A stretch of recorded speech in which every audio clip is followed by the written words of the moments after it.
Транспортерите ја прифатија втората понуда на Евроникел, представништвото на фирмата Джисол, која е закупец на комбинатот Фени. Веднаш ќе им се исплатат побарувањата во висина од 3,1 милиони евра, а тие ќе ги тргнат блокадите од патиштата. Со постигнатиот договор се прекинува протестот на Сдруженијето на кипирските транспортери од Кавадарци и ќе се овозможи непречен и континуиран дотур на материјали во фабриката. Вкупните побарувања што Евроникел им ги исплаќа на транспортерите се побарувања од фирмата Нова Логистик, која скоро известно дека ќе оди во стечај и се во вредност од 3,1 милиони евра.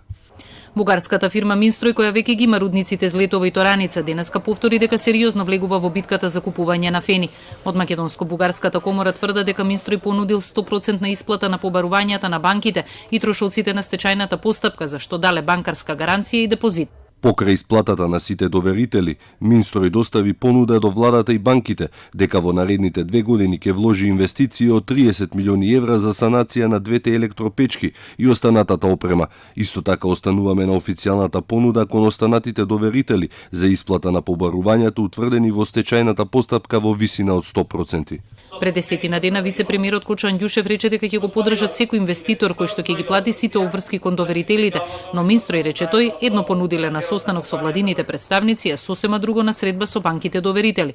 Па наместо усно ветеното 100% обештетување, рече Андјушев, Минстрој во допис напишал дека обештетувањето ќе биде со одреден процент.